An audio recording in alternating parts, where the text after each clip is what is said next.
Welcome, my name is Jeff Jemiolo. I've been called to tell my story. The Lord put it upon my heart that I need to share this to help others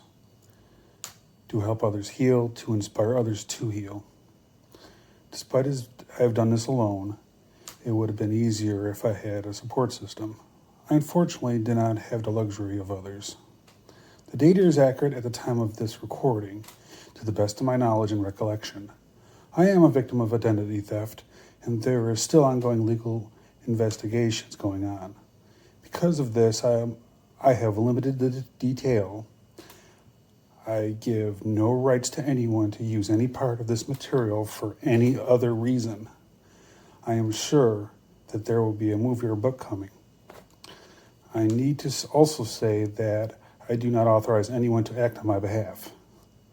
I have consented to no legal transfer to another person. This is a long podcast, so grab your popcorn and a soda and have a seat. Basic information. I was born in Buffalo, New York. Buffalo is a depressed economy. It is old. The buildings covered with soot from industries long gone. The population remained largely underpaid because that keeps people from leaving the area.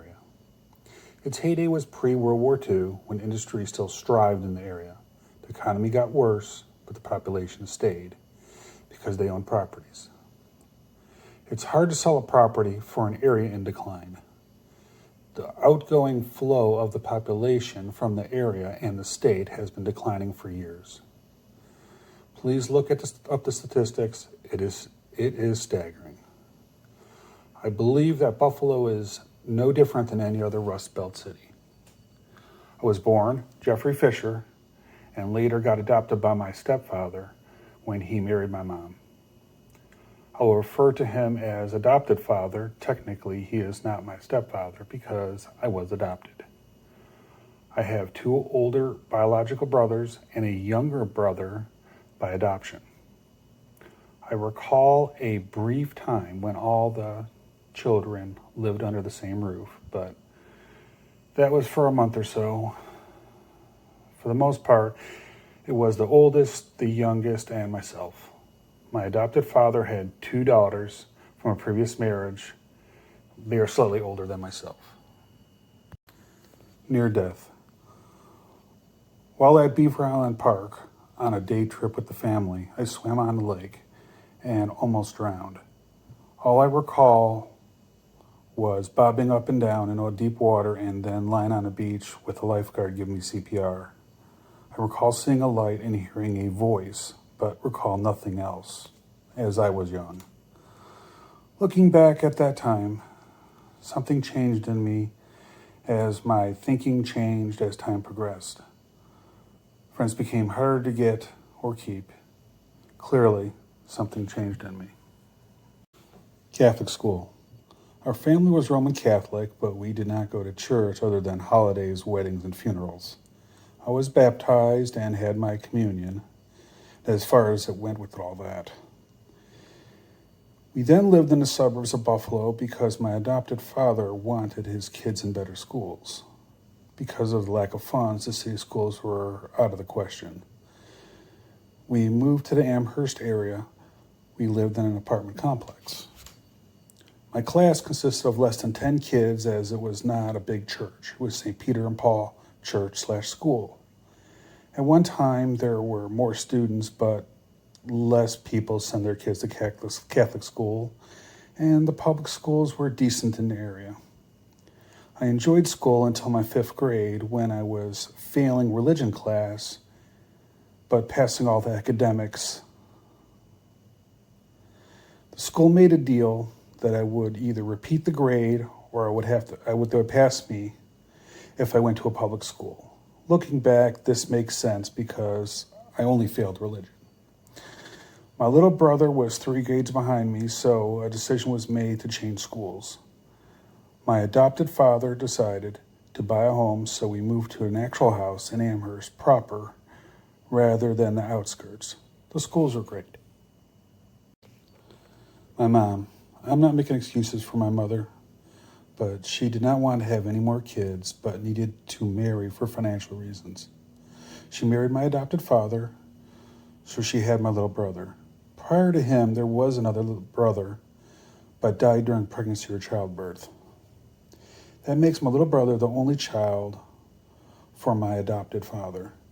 My adopted father did have 2 daughters from a previous marriage that lived within a couple hours' drive. Occasionally, my adopted father would go out of town for business, seminars, training, and such. He was in the computer field. Usually during this time, my mother would binge drink and pass out in intoxication. Over time, this became more and more frequent. The relationship between my parents deteriorated. They no longer slept in the same bed. They worked different shifts so that it was easier for her to sleep on the sofa. I believe that the drunken behavior was because of my biological father. Looking back, drinking was more accepted as normal than it is today. I do believe that alcoholism runs on both sides of the family, and my adopted side also. As much as I dislike my mother for what she has done, there's also times when she would defend me. Over time, it was clear that there was 2 different cliques in the kids. My middle brother and myself were the black sheep of the family. My oldest and youngest were the saints. Looking back, it could be no more opposite. Abuse. Like most kids in my generation, we were spanked and hit as a child. My parents routinely disciplined me by spanking and striking me with items. Normally it was just a ruler on the rear. The worst was the metal ruler because the wooden rulers broke too easily. My adopted father would spank me with a belt almost on a daily basis. There are many occasions I would cry in bed, praying to God for me just to die. Let him kill me so it would be over. I was constantly emotionally and mentally abused also. Over the years, I noticed that I was more disciplined by my parents than my little brother. It appears that my adopted father would discipline my little brother, which really meant my little brother was never hit or disciplined as a child. So in my adopted father's eyes, I was the devil and my little brother was the saint. My mother was more neutral I was just one of many children. The more troubling aspect of the abuse was that it was no longer got hit for my doings. I would get hit for what my little brother would do. My adopted father told me that it was my job to watch him. I would argue about the fairness and and I was punished more. It taught me to spend as little time with anyone in my family. When I got older, I would be forced to do gardening, like digging holes for my adopted father's trees. He liked trees, and I must have dug over 40 trees and dug the beds, and all the holes were 5 feet deep to ensure there was proper drainage. To this day, I am not a fan of gardening, so literally all the gardens that my adopted father is proud of, I had dug, and also weeded, by the way. Summers. Over time, I was sent to my grandparents' home for the summers. I enjoyed this because there was no abuse, and I had a couple friends that lived there. So I did have some friends. I lived an alternative life during the summer. I looked up to my grandparents that were not perfect, but they were more normal than the rest of my family. My grandfather was a man who spoke broken English, as he came to this country and was born on a boat coming over from Poland. My grandmother was born in America with parents who were here but from the old country. Summer school. After a while, I was getting into more and more trouble at school. I no longer liked many classes and would routinely skip classes. I liked some classes and did well. Sometimes I enjoyed the topics, sometimes I enjoyed the teacher and went to class. Otherwise, I skipped it. My saving grace was that there was several industrial arts classes that I would take. I loved electronics, I loved electricity, metal shop, wood shop, and math. Also computers. I routinely skipped physical education. It was largely stupid. It was on an alternating schedule with certain people having class on certain days. I routinely missed because I never knew really what day it was. Soon I was going to summer school for classes and could no longer go to my grandparents for the summer. I learned that I would rather go to phys ed in the summer because there was always less than 10 people and we would do fun things. We would play tennis, horseback riding, archery, and walk, instead of more team-based sports like basketball, baseball, and football. Legal problems. Over time, I started to get into mischief. I broke into a house and had to go to juvenile court. I was sentenced to community service, which meant I had to shovel the person's driveway every day during the winter. I really did not feel bad about it until one day I saw someone in the home watching me while I shoveled. She had fear in her eyes. I realized how I had traumatized the lady. I felt so bad, I never did it again. I would never do anything that would make someone feel that was because of my actions. Computers. I did find that I did like technical things, like electronics and computers. I enjoyed the control that came with the creative process of making things. I learned how to fix appliances and design circuits and computer programs. I did get lucky that my adopted father had computer work as his occupation. I read every book he had in the house. Because computers were new in the late 70s and early 80s, all the books were how computers were organized. Back in the day, there was no college degree for computer science, so I learned how mainframe machines worked at the systematic level. This has been a benefit my entire life. My adopted father no longer liked computer programming, but I loved it. I routinely jumped on the computer and made programs. They rarely worked right at the time, but I was learning. More importantly, I learned how they reacted. I began to think more logically and systematically about things. This is a skill that I'm very grateful for, as it has served me for over 30 plus years. The military. Based on my dislike of high school, college really was not an option. I've been told for years that I was dumb, so the military was the only way to go. I chose the United States Marine Corps, as we have other family members that served. My adopted father served in the Navy, so there was a basis for the decision. I required a high school diploma to get into the military. However, my recruiter made a deal with the school that if I made it through boot camp, I had earned the missing credits required for my diploma. I made it through boot camp and my required tour of service. So I have a diploma. Despite a lot of people have a diploma, to me it is quite special because I literally had to go to hell to get it. Boot camp was terrible. The fleet was slightly better. Unlike boot camp, you had most weekends off. I would drink. I excelled at field tasks, and garrison tasks were not my thing and routinely got into trouble over uniform inspections and other knowledge-based questions. Does anyone really care what the maximum range of an M16 is? Literally, if you can see them, you can kill them. The maximum effective range is your sight. I understand why they do it, but it is still foolish to this day.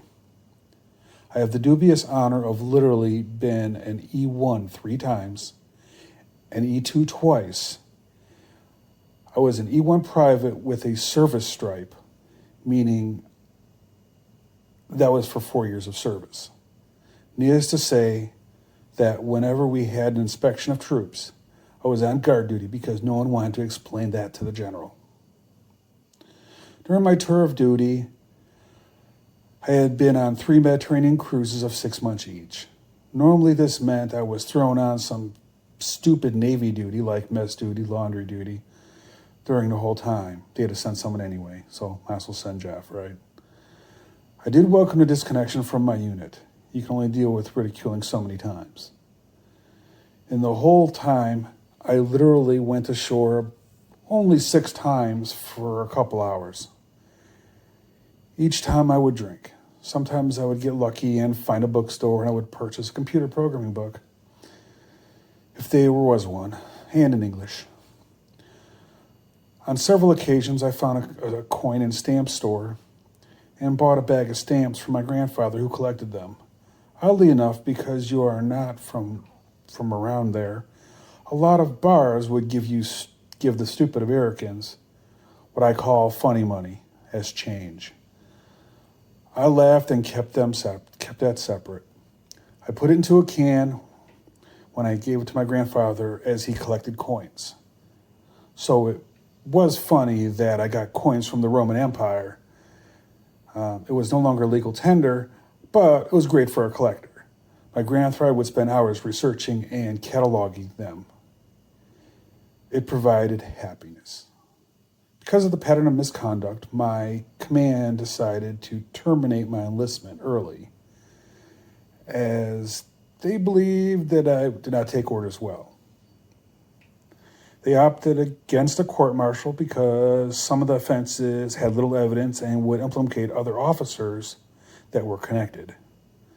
So it was decided to receive an other than honorable discharge. It's not honorable, dishonorable, or medical. In military terms, I was fired. I was not eligible for any veterans benefits.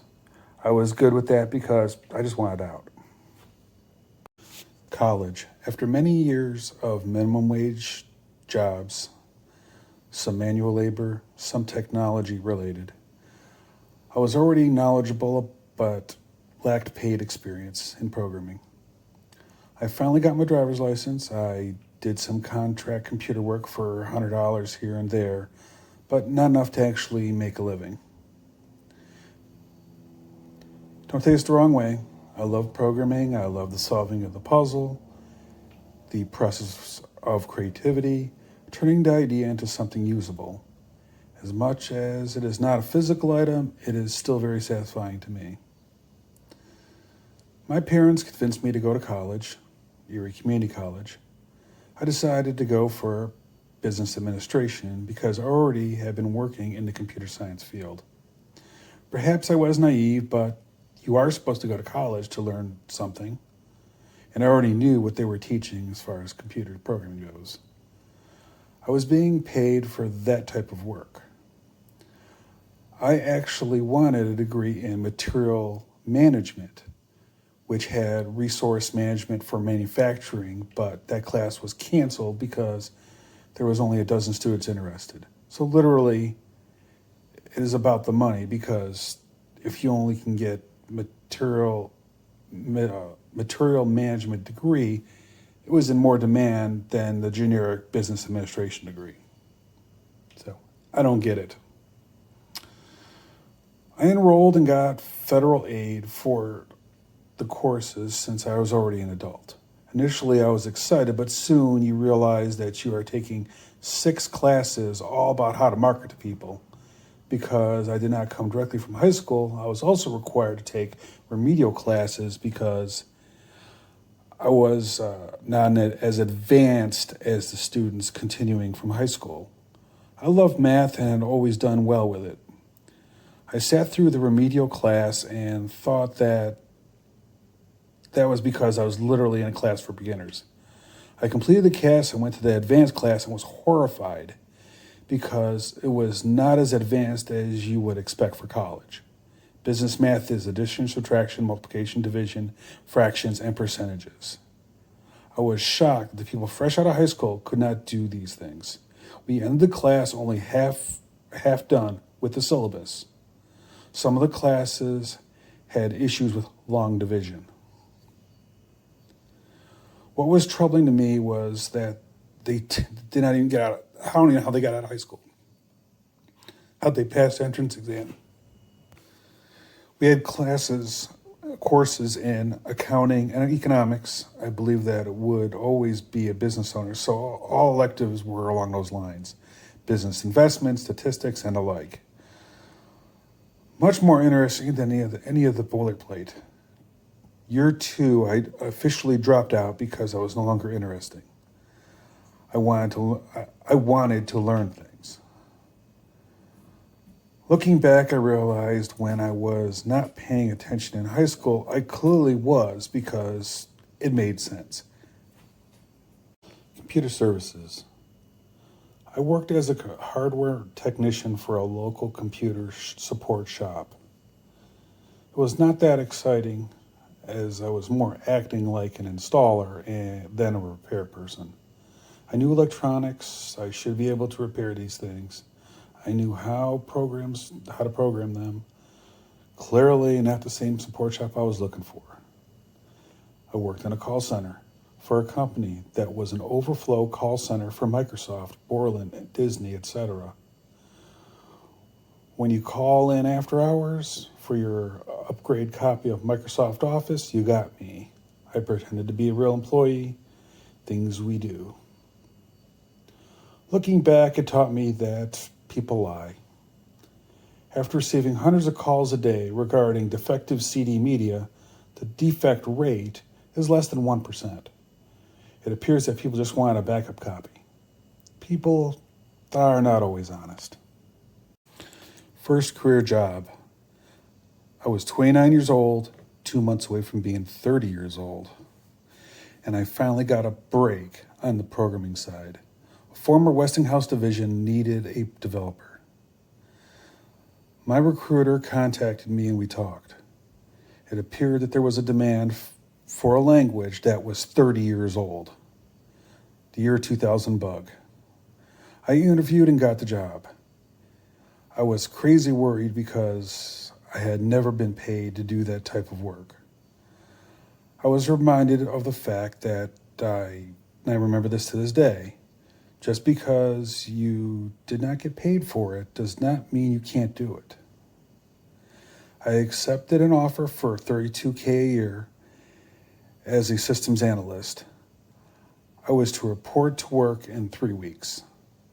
Looking back, the average pay for a developer was $60K. Welcome to Buffalo. It was a job in my field. I arrived and was shocked to find that it would be another week. I was very worried. Was this a real job? Is someone messing with me? I came back and was escorted to my office. I was shocked to see a pile of papers scattered all over my desk. Literally, someone was let go the Friday before. I asked about credentials and such and got a blank stare. I was told that I should know what to do since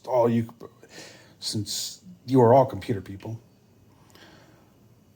I have to say that it was starting to freak me out. What can you do? I was the only software developer in the company. They did bring on some local software developers to help migration, but they were not employees. Being an off-the-fly person, I grabbed a box and shoved every piece of paper into it. My desk was clean. I walked over to the contractors and watched them and talked to them. As I talk, I got their contacts to whom they converse about network matters. They set me up as an administrator on the domain. I searched and found the files on the network for my stuff. I had to walk through with HR of the whole building, paying attention to the inner workings and setup. I realized that my job entailed everything related to computers, the workstations, the servers, the copiers, the printers. I was solely responsible. Oddly enough, my boss was a vice president but did no programming, just day trading stocks. The average age of the company was 62. I was 28. I was 29. So let's say that everyone was near retirement age. I only found 4 people of the 30 that I worked with that were below 60 years old. I was excited to get my first check. I went to the bank to cash it. The teller came back worried and told me that I need to see my HR because there was not enough funds in the account. I panicked, but saw my payroll clerk and deposited more money, and they deposited more money. I never had any other payroll issues. Marriage, stepdaughters. I was previously seeing a woman in Michigan. We met on IRC chat and we hit it off. We fell in love and she was separated from her husband. So technically she was having an affair. I bring this up because it will be referenced later. She wanted to confirm that our marriage was over, so by mutual agreement, they tentatively went back to see if they could iron things out. Communication that was freely available was no longer present. Several weeks went by. It seemed a dead deal. Some mutual friends on IRC chat sent Annette my way. We chatted for several days. She seemed nice, polite, and optimistic. I was having a bad day at work and decided that I needed time away from work and wanted to go to the casino because I had some extra Canadian money laying around from previous trips through Canada. She eagerly wanted to go and said that she had no money because she was poor. I let her know that I had enough money and that it would be my treat. She gave me directions and I went to St. Catharines to fetch her. I got lost, was about 2 hours late, and finally called her for better directions. In person, she seemed more lively than expected, asking if she could smoke in the car, despite there was an overflowing ashtray inside. And that impressed me, given that we both were in a relationship and it was to be for friendship. She was waiting for her divorce papers and I was maybe still in a relationship. We arrived at the casino and had a good time. We won at the slots, doubling the money. She commented that the winnings were a lot of money and started railing off things she could buy with them. The things were of household in nature, like bread, milk, etc. I gave her the money and she shyly refused, but I insisted, telling her that I did not know the next time I would be in Canada and need Canadian money. She finally accepted. We departed the casino and was to drop her back off at home. I wanted to see where she lived, so she would show me her humble apartment complex. It was not a bad neighborhood from what I could see. As we were about to depart, she discussed another possible outing. She offered to maybe make me dinner next week, and I accepted. She then kissed me. I was shocked, but it was not terrible. As they departed the complex, Annette's oldest daughter opened the door and proceeded to lecture her on her irresponsibility for leaving the kids alone. I felt bad and left with a wave. We chatted and chatted and chatted. I came over for dinner and met her lovely daughters. I decided that this was not horrible, so why not date her? I felt the relationship with the Michigan woman was dead. I had not heard from her in over 6 weeks. Quickly, our relationship turned sexual. I had heard from my Michigan woman, and she was officially filed for divorce. She was done. I mentioned this to Annette, and she was upset. I was torn by this decision. Annette went behind my back on IRC chat and told her we were going out. She even called her on the phone to tell her, hence, she departed the scene. So Annette and I chatted and visited frequently, and even went on our road trips with the family. I liked having a ready-made family.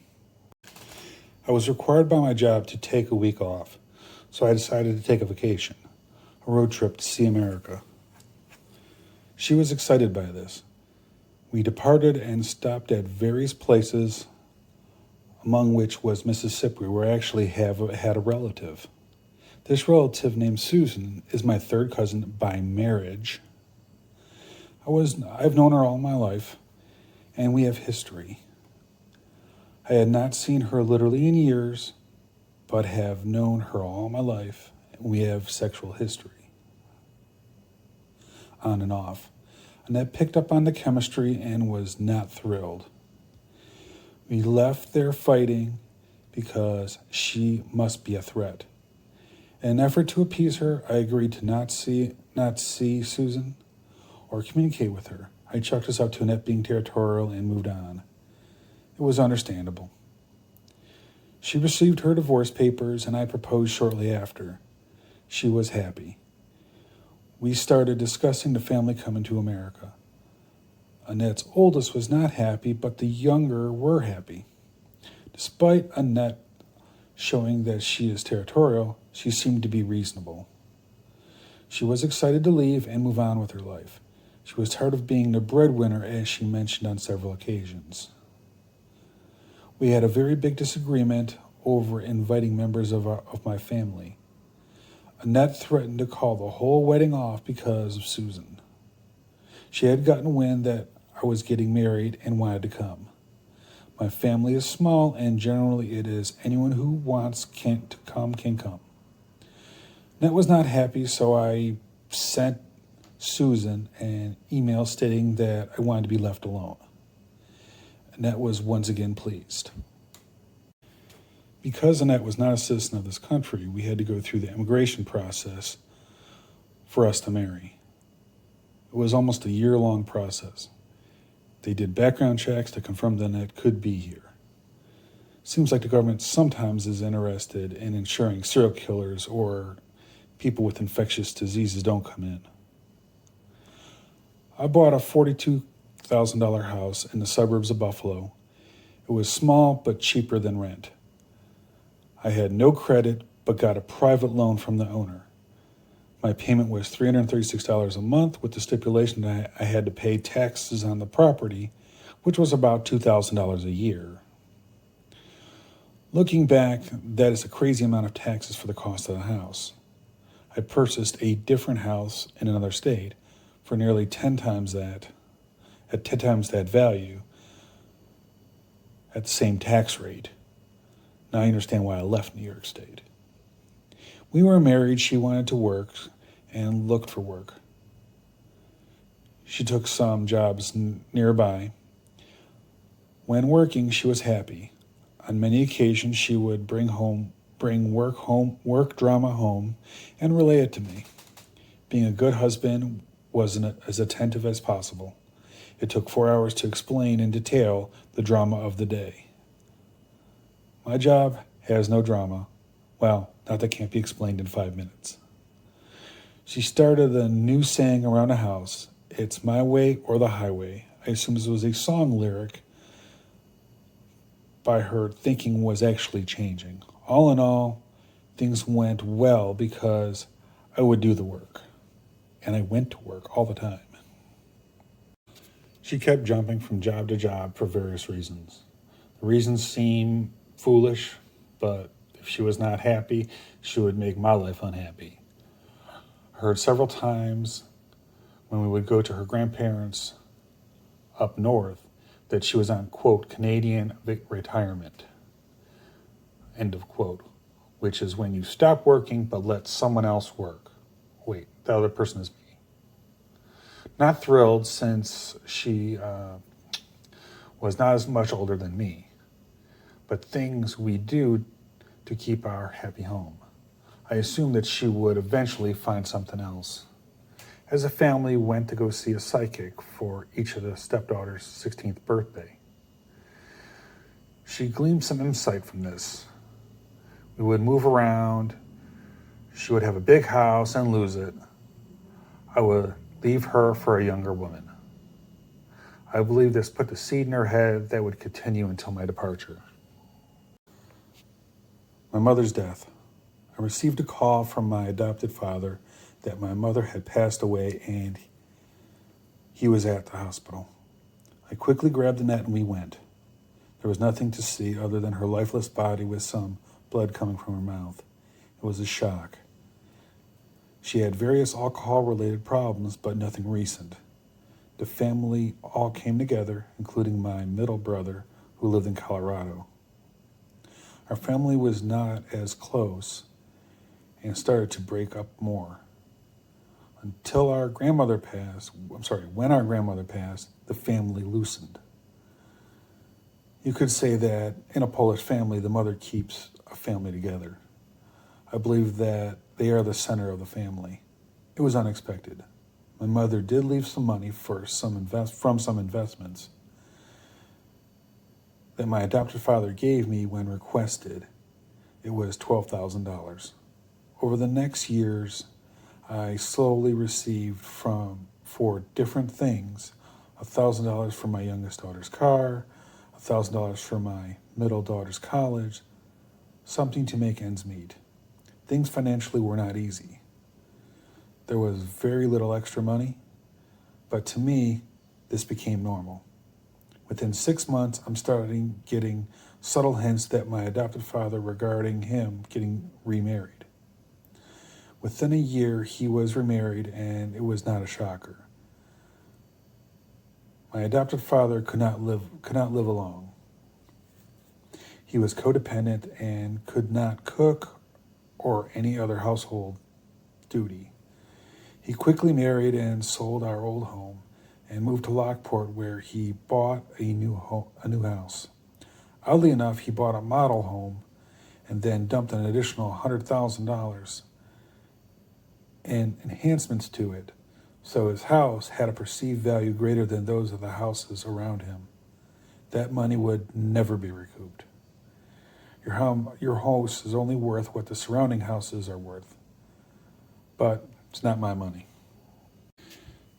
The Carolinas. A year prior to leaving Buffalo, I'd been putting resumes to all the local job boards and recruiters because I was grossly underpaid as a software developer. Annette was no longer working, and she had started a home business to sell customized stuff. I created a child business under hers so that it could be profitable. I installed and updated computer hardware for $40 an hour. I was happy working where I was, but I needed more money. We're in a process of pay cuts because of the business failing. For a year, I worked only 4 days and took the 20% pay cut. There were rumors of an additional day being dropped off and another 20% pay cut. And I decided that I needed a better job. Not that she would look for work again. She basically gave up. She gave up, and agency stopped calling her. She developed a new attitude of the job is beneath me. I started expanding the area outside of Buffalo to the Carolinas. They were booming. I got a nibble from a company near Charlotte, North Carolina. Other than this nibble, I had gotten nothing really serious response from my resume. Charlotte is a financial market and needs financial programming, which I do not have. She talked me into blindly relocating to North Carolina. It was at least a good place to find a job. We blindly moved to Charlotte. She arranged an apartment that had a pool, a luxury apartment, about 3 days of interviews with the company. They were not interested because they just wanted to know how to solve the problem. They had programmers in India to code it. We had approximately 4 months of money for rent. I plastered my resume across Charlotte and went on interviews. No one was interested in a manufacturing programmer. They wanted financial. We decided that I needed new skills and took out a student loan and took online courses for information technology degree. The loan covered tuition and books, so financially we were good. She did not look for work.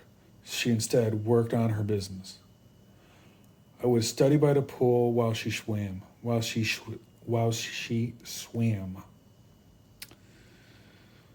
I remember that I looked up from my books and saw a young lady dive into the pool. We got back to the apartment and we fought and fought. How dare I look at another woman, let alone a young woman? I tried to explain, I just saw motion. I looked. But to her, I was leaving her for this woman. I was never allowed to go to the pool and study. I cannot be trusted.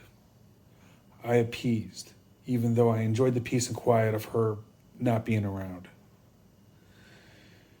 We started having discussions about money now that we're running low. We had our last month and things finally lucked out. I took a contract to do work for a marketing company. The pay was decent, $20 an hour. Compared to what I was making in Buffalo, it was great. It was, however, a contract. I worked for 2 months before I received 2 interviews and offers, one in Wilkesboro and another in South Carolina. South Carolina was for a background check firm at $60K a year. But South Carolina law says that you need to pay for your medical, so the pay was actually $45K once you factor that in. Wilkesboro was for $70K, but they were still debating. I kept making excuses to the South Carolina company because I wanted the job because it was a manufacturing programming job that I had experience in. I got the job, and we moved in the middle of the night with no notice to the apartment complex. She furnished the apartment as if the girls would visit. They had an extra bedroom and furniture. I started my job in Wilkesboro and it was different than expected. I could not find an apartment, so we had to get a house on the mountain. She seemed happy. She was buying things that we had some extra money. We saved little, if any. The only disagreements we had were over how to make the pool usable because it bothered her.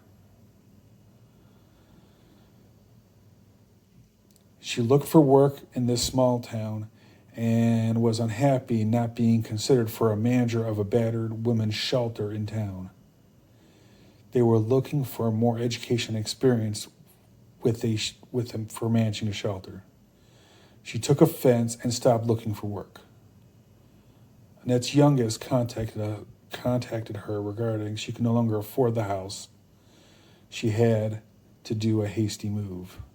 We had actually left the house to my youngest. That's all she had to do was pay the rent. Pay the $336 and the $2,000 a year. That's it. So it was actually a good deal for a person.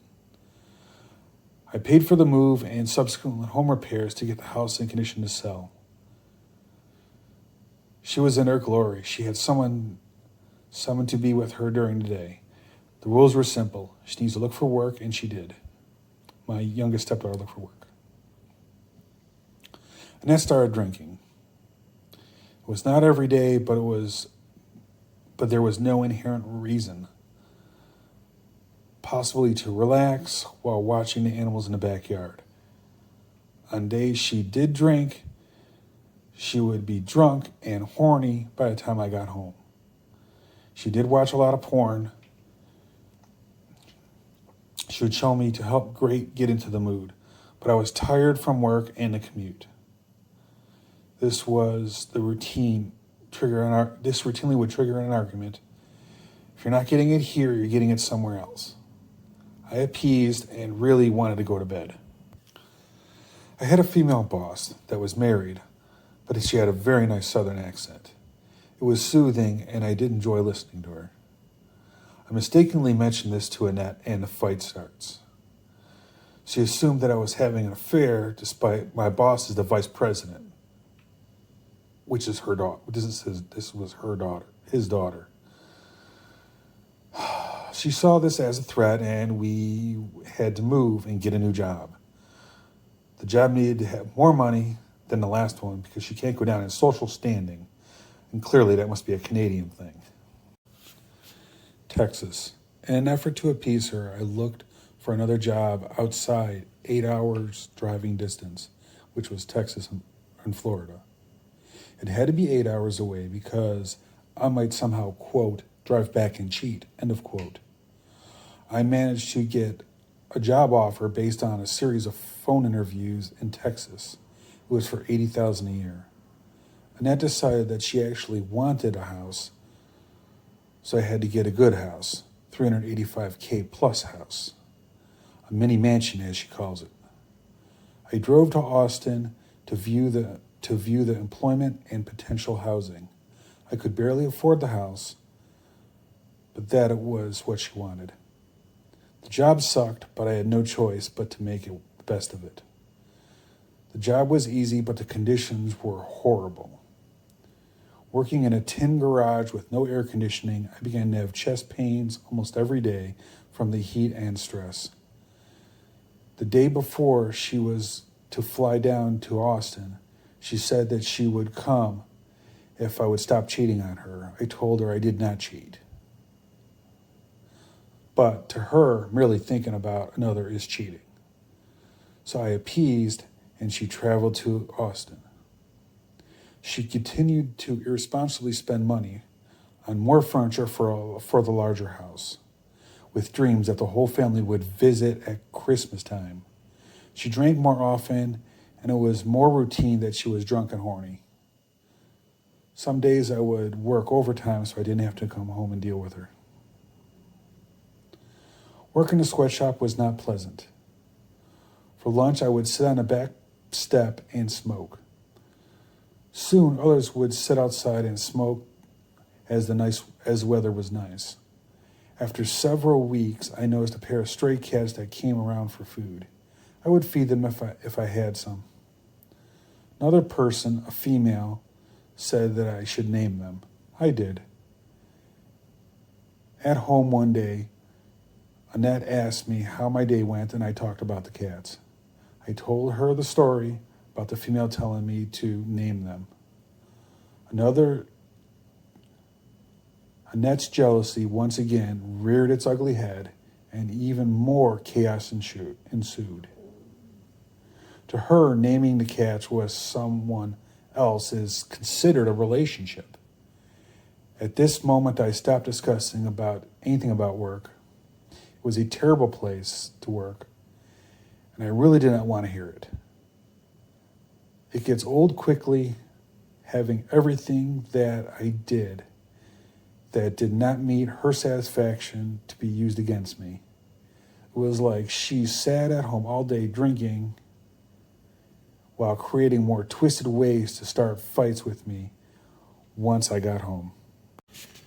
This employment was short-lived after the company Christmas party. People talked about things that happened at work. She heard from someone that I would stare at my fellow cat namers' breasts. In a way, this is actually correct. It was not uncommon for the two women in the place to wear very low-cut tops because of the heat. In her mind, again, I was cheating because I was not looking at her that way.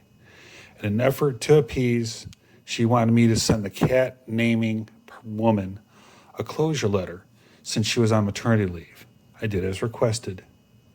2 weeks later, I was let go because of this letter and me now opening the company to a sexual harassment lawsuit.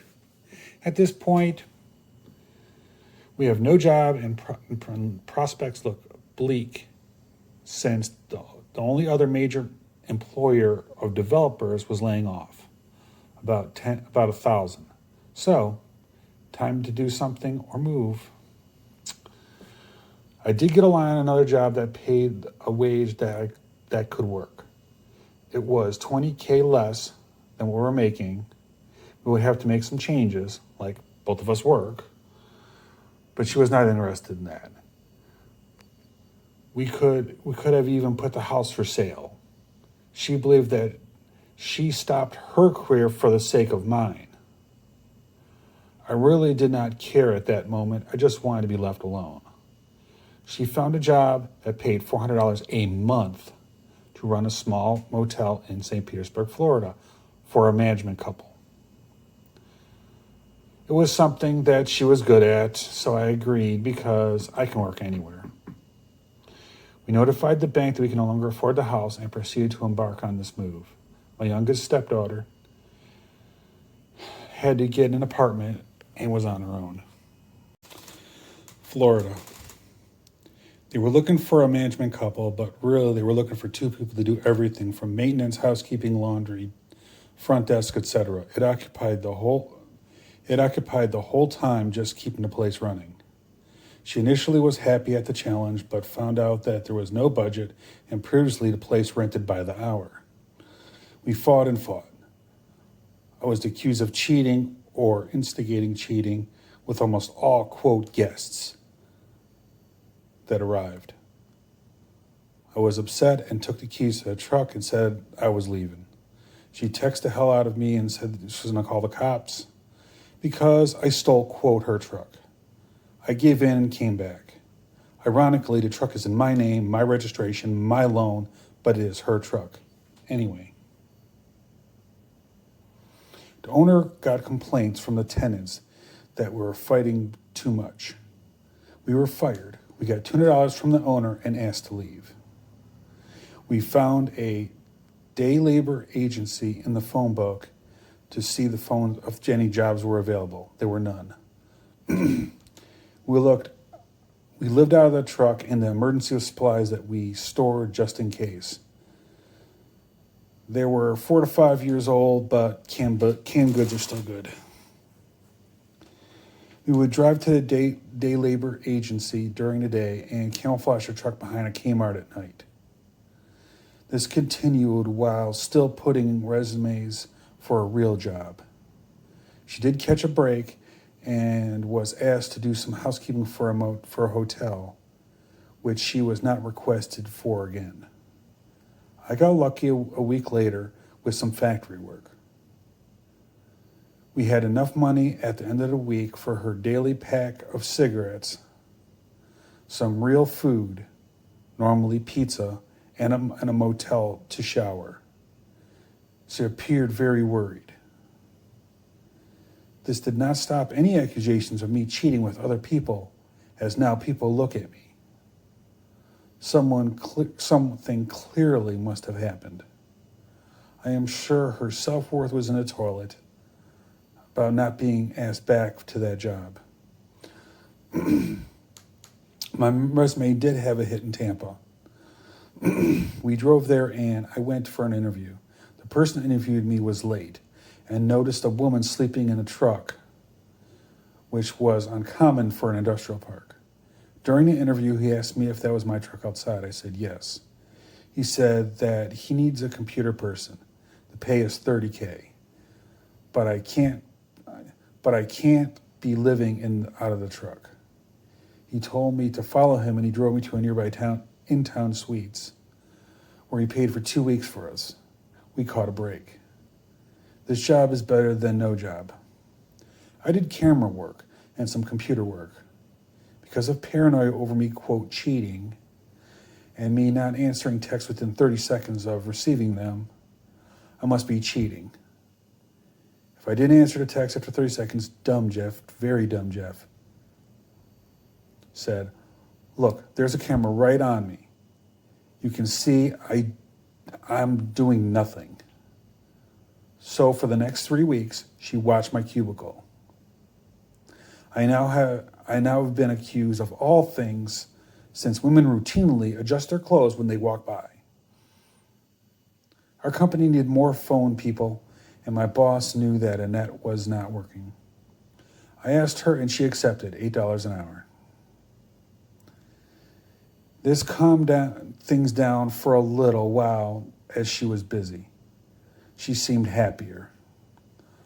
Part of my job was to install cameras and handheld scanners. So whenever they opened a new distribution point, I was to be there.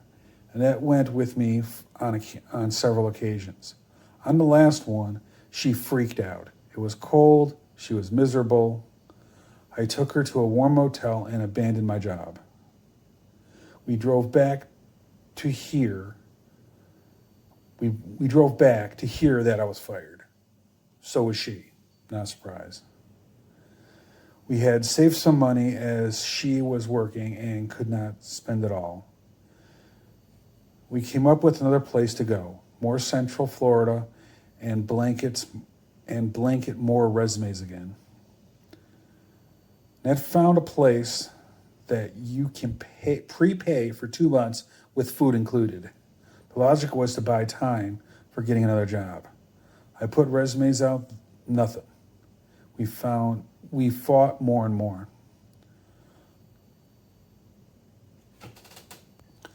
I took my backpack and left. I was walking away. I walked to Gainesville, where I started looking for work. No work. I went to the library and used the internet to go check my resume on the job boards. I literally lived on the streets. You'd be surprised how comfortable a pine tree is when you sleep underneath it at night. And that was begging for me to help her, as she cannot do this alone. I gave in and she picked me up. Back living together, the fighting was nonstop. Admittedly, I did push her off the bed twice in anger because she knew how to push my buttons quickly.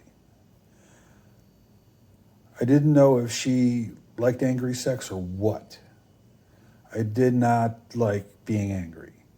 She persisted in her arguing and making me more angry. I would routinely scream at her that I'm not responsible for others' actions. I had no control over what others do. The last day we argued, I became so frustrated that I choked her for a couple seconds, and then I had enough. I took my backpack and my wallet. I left her and the aggravation. I walked all night toward downtown, where I assumed the bus station was. Found out that the bus station is near the airport, so I walked there and got a bus ticket out of there. Freedom. With each step, I felt better about the situation. As if with each step, the burden of chaos was leaving. As much as I did not know what was my next step in life, it was better than what I had experienced. Eventually, I made it to the bus station. I called my adopted father using a payphone. I knew I did not want to return to Buffalo since it was dead. I could have gotten my old job back, but decided I needed a change. After talking briefly about what happened to him, I asked for my little brother's city in Indiana. He had lived there with his wife. He said that he said he can make arrangements with my little brother. And as I rode the bus, it felt real good with the decision. Indiana, unemployed. I arrived in Indiana. As much as my life was uncertain, it was somewhat peaceful. I was surprised to see my brother and his wife waiting for me. I really had not gotten along with my little brother's wife, but also I did not really try either. It was not friendly or a hostile relationship. I was uncertain about it. Knowing our family, it probably was an argument over me. For the uphill battle he must have fought, I am grateful. His wife was handicapped and required a walker or wheelchair. My brother set up a spare room on the second floor. It was private but warm. Across from my room was the office or computer room. I would spend most of my time looking for jobs. It is unfortunate that I was in the area where there was no computer work. The closest place was Louisville, where computer work resided. My brother himself had to commute to work, so it was a long ride every day, round trip.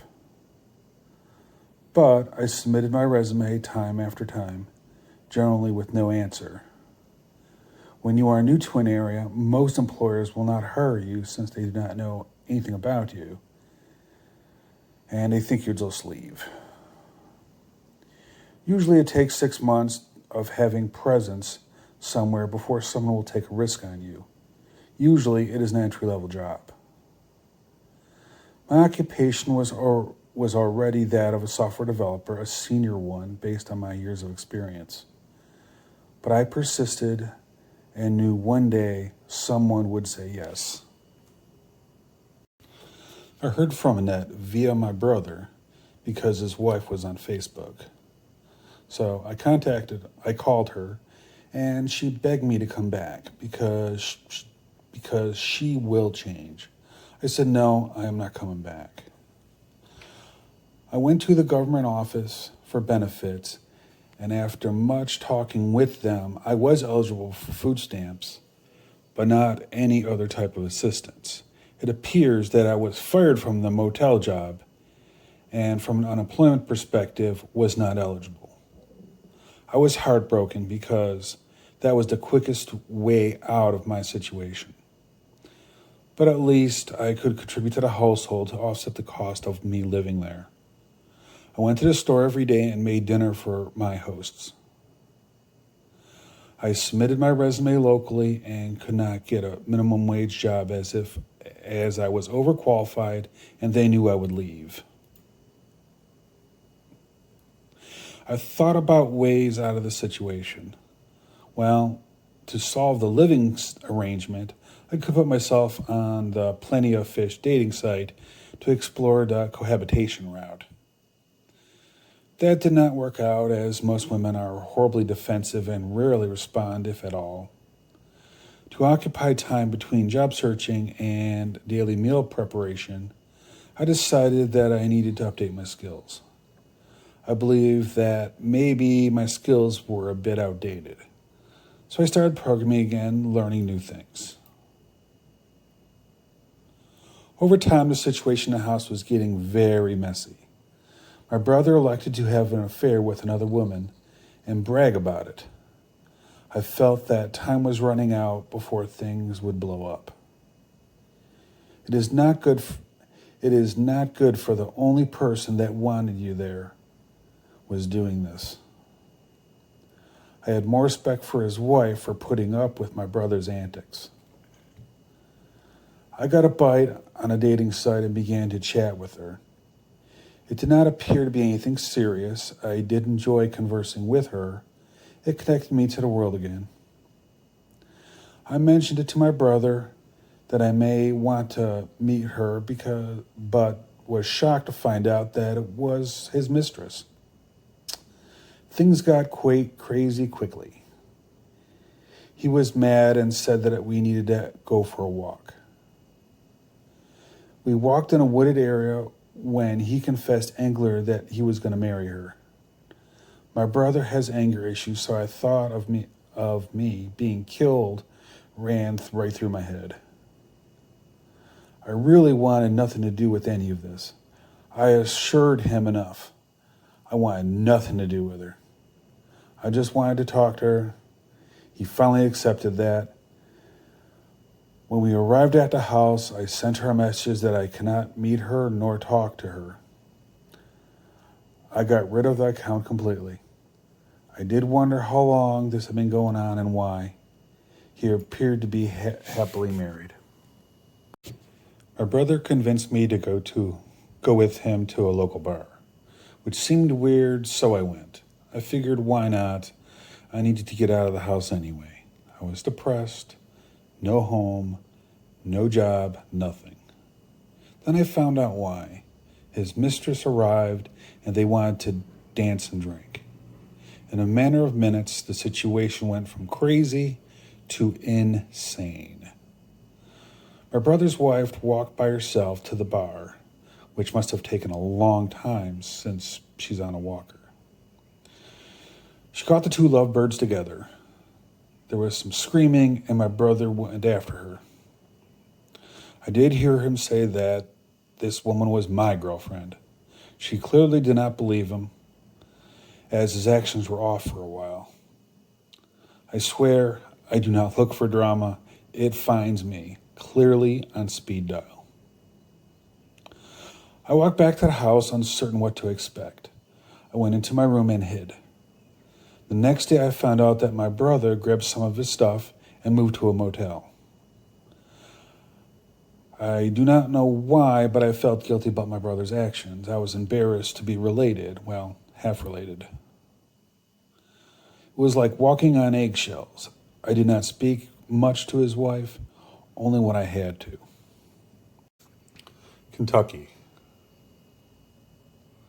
I used to say that I got lucky, but the Lord opened a door for me. I received a job offer for contract work from a home nursing company. I was to do some software work as a junior developer. It was not about to look this gift horse in the mouth and accepted it quickly. Now I had to figure out how. I talked it over with my brother's wife for me buying her car that she no longer used. It had sentimental value because her dad gave it to her. We agreed on a price and to make payments. I think it was about $2,000, but I could be wrong. We also agreed that I could stay there until my first paycheck, and that was a month away. If I recall, she also lent me some gas money also. So I started this new job. It was an unusual job. I was coding some software for the state of Indiana food stamp system, SNAP. All the documentation and requirements were formal, which was, not what I'm used to. I'm actually used to, notes on a blackboard or a whiteboard or something jotted down on a cocktail napkin. But upon my first pay, I went to the bank and created a bank account, starting my life over. I looked for a place to live and found an extended stay within walking distance of the office. The thought was, if something happened to my car, I can still make money and get another. The transportation was critical to me. That evening, I made my first payment to my brother's wife, and she accepted it. I was horribly uncomfortable being around her because of the guilt of what my brother did. Sometimes we carry guilt for others. I kept up the payments as promised and finally paid off the debt with my brother's wife and received the title. I felt relieved that I am now almost on my own. I was pleased that I now have my life back in my own hands. I was thinking of getting an apartment as living in a motel was expensive living week to week. But because of the temporary nature of a contract, I could not commit to any form of lease. Not yet, anyway. To help cope with the emotional issues, I began to drink. It started with a 6-pack a night and moved to 12-pack a night. I would code and drink. Annette emailed me months later needing $300 as her car broke down and she was to see her youngest daughter in Texas. I sent it to her and have not heard from her since. As the motel is place I could get mail, I would visit the front office to get my mail. This is where I met Jessica, a clerk that worked there. Soon we were talking about more than mail, always platonic. She was to be married. I did enjoy talking to her. I am not a social person, but she would sometimes laugh at me because of my social awkward way I would say it. She would routinely say things like, quote, "You can tell that to me, but you may want to reword it like, ... end of quote. For that, I give her much credit because she helped me rework my sentences to be more human-friendly. The client, the state of Indiana, wanted me to be in their office in Indianapolis. I did not want to go because there's no job. The jobs are more plentiful here, so just in case, I wanted to be here where I have an opportunity to find another job. The client really insisted that it would be more productive if I were there. So my company asked me to stay in Indianapolis several days a week.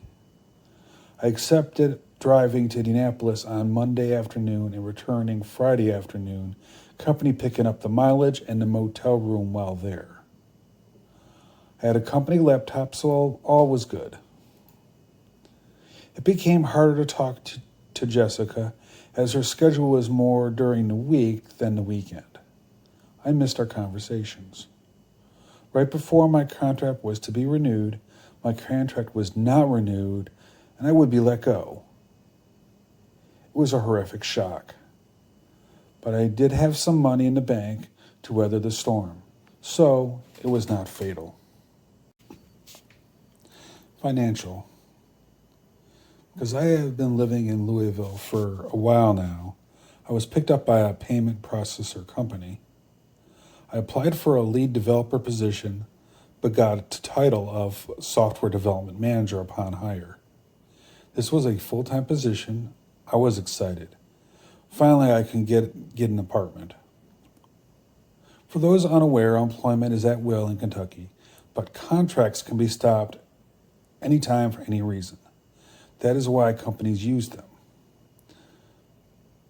Full-time is, from an employee perspective, full-time is less messy as they would have to pay unemployment, so they have a tendency not to fire people. Not that I would be fired, because I am a good developer and have many skills. I had 2 junior developers under me. I'm not a leader that leads via decree. I am a leadership by example person. I will never say that I did well as a leader for my subordinates. I can say that I was not mean. I was learning how to lead as this is my first job where I had staff. My boss was in Montana, so he was not around. I was once again siloed from management.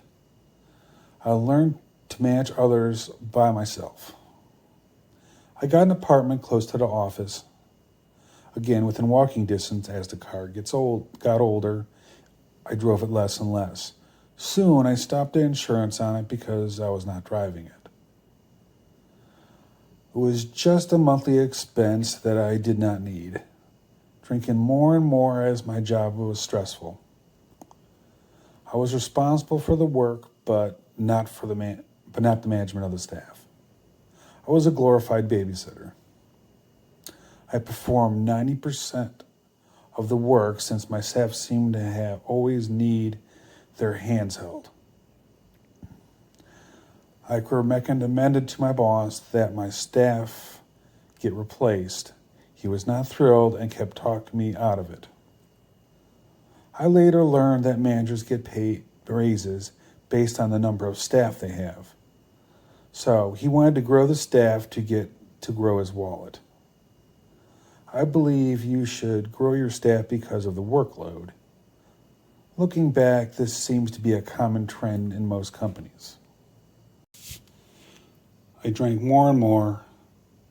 I was up to 18 beers a night so I could sleep. Well, pass out. Not my best moment. I had changed phones, so I kept the same phone number. Occasionally, as I walked to work, I would get a text stating that I can see you. Creepy stalker vibes. Occasionally, it would be, "How are you doing?" I would reply, "I was doing well." Still had no clue who this was. Several months later, I received a text from a new number stating that this was Jessica and not to give this number out. Clearly having issues with someone. I now knew who this person was. To help get out of the house, I would walk to Buffalo Wild Wings, which was a half-mile away. I would eat wings and drink beer. It did not take long before one of the servers took a liking to me. Well, not me, but my tips. So I became a favorite and became hers. Every time I came in, I got the same person. Before I got to place an order, I had a draft in my hand.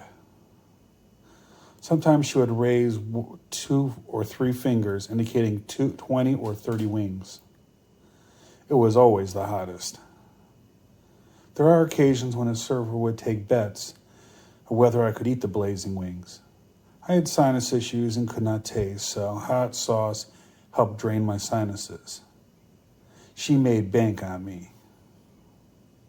The bill was usually $60 to $80, with usually 20 as a tip. I would stagger the long half mile and pass out at home.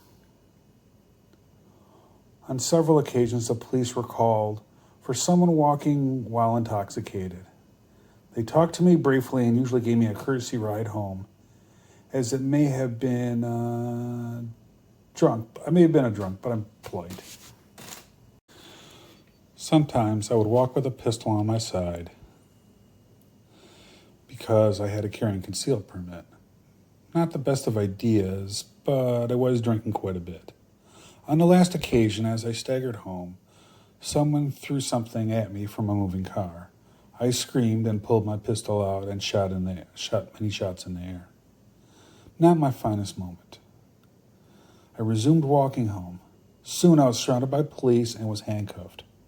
I assumed I would be in the drunk tank overnight, but no, I was being booked for wanton endangerment. It appears that you should not fire a gun in the air in the city limits. Anyway, upon reaching the police station, I text my boss, telling him that I will not be in tomorrow as I was being arrested. I texted my brother that there is bail money in my top drawer as I was being arrested. I text the server at Buffalo Wild Wings to feed my black cat since I'm being arrested. Not too long after that, my phone died. I was finally put in inventory and there was about 20 other people waiting with me. The next day, everyone from the group, one by one, was escorted in front of the judge. Most got ROR and were released. I had $1,000 bail. Interestingly, that's the amount of money that was in my drawer. I did not have ROR, so I had to wait until I made bail. 2 days went by. It was not pleasant. Oddly, slightly worse than living on a ship, but similar. At least a ship you could smoke. I resigned the fact that I would be there for several weeks waiting for trial. I heard my name being called along with several others. I was shocked and assumed it was from some legal reasoning or paperwork. I found that I had made bail. My little brother finally checked his text and texted, called, and then visited. Found that my door was unlocked and the cat food bowl was overflowed. I was happy to see him. He bailed me out with my own money. I got a lecture from him and the terms of release that I could not be around firearms. I laughed, but I complied. When I went home, I surrendered my firearms to my brother. I found the cat really did miss me, and I missed her. I charged my phone and texted my boss that I was out and would be in the office tomorrow morning and that there would be a future court date. He agreed. As court date approached, I resigned myself to the fact that I was going to jail. Before leaving the apartment on my trial date, I took one last look at the apartment in freedom. I did the crime, I need to do the time, is what I felt and could agree with. My brother drove me to court and stayed with me through further proceedings. The public defender came with an offer of time served and 1 year probation. As much as that may have been something standard for a first-time offender, I felt blessed by God and the universe for the gift. I readily accepted. Oddly enough, there were no restrictions or needs for counseling for the alcohol, just no firearms. Upon seeing my apartment, I felt free once more. I remember the feeling till this day. It is the feeling of getting a second chance. Jessica. I cut me drinking down a lot to about a 6-pack a night. One day I received a text from Jessica about wanting to have a drink with me. I agreed and then told her my address. Anticipation built in me because I've not seen her in a while.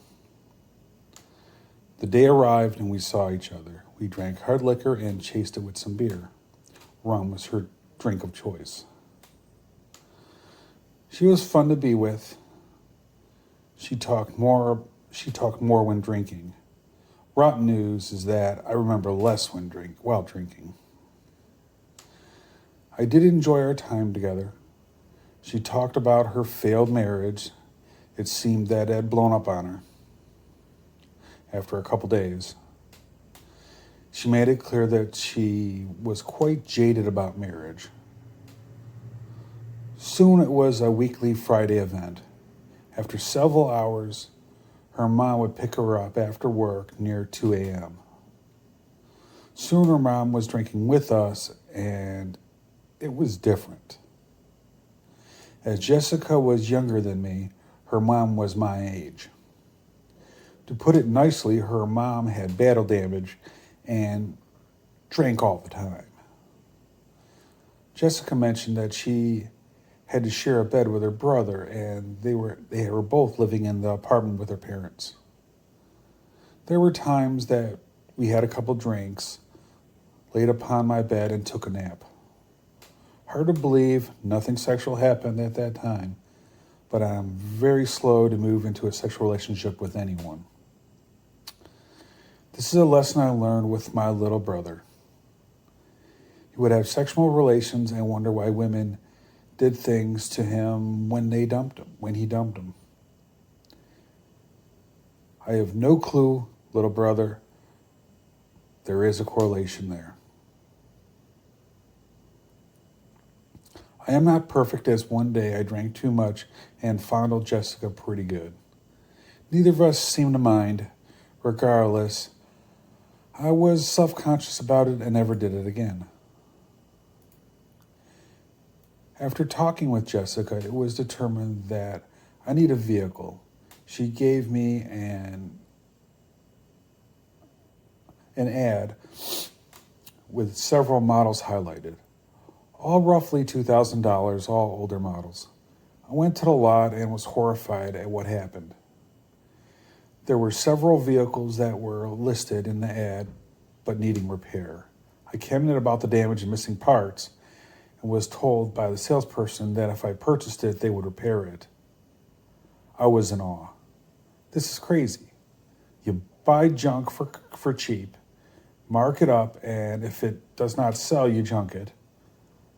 Everything was overpriced. I complained to the salesperson that this is really not how any of this works. Soon the manager came out and said, before you leave, I have a car that you may like more.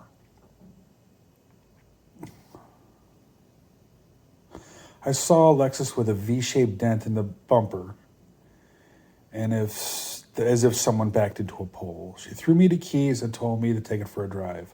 I drove it around the block and fell in love with it. It was $10,000. It was $10,000 more than what I was willing to spend, but they did offer loans, and I received a loan after 2 hours. I was the proud owner of a once expensive Lexus in decent condition. Being full of pride for my initiative, I drove by Jessica's place of employment for her review of the vehicle. She was mad that I have not selected one of the ones that she circled in the ads. Without thinking and with no filter, I said, It's not like it's your money. I got a dirty look. She was mad. She looked mad. I told her that I would drive her home. When her shift was over, she sat in the car and in about 15 minutes warmed up to the car. Ironically, Jessica does not have a license or drive. It is no longer a foolish decision, just a costly decision. I think she believed that if I would get into an accident, why get an expensive car? I call this a reliable car. My apartment was trash and it had no air conditioning, so I was planning on moving. We were both overweight and sweating a bit, and the apartment made it worse. So we agreed to move in together in a new place. I told her that if we moved in, we cannot drink as often. We were up to 4 days a week. We moved, and she helped buy some of the furniture, and I bought the rest. It had to have 2 bedrooms. When we moved in, we slept in the same bed and kept a bed in the other room for appearances. I also had a computer in there, so I do work without disturbing her. Her mom came over frequently since she was on her way to and from work. We drank almost every day. If not, well, not we drink every day, almost every day, if not every day. Jessica got off work at 11 p.m., so drinking helped her unwind. So we drank a lot. We lived there a year before moving to another property in Middletown.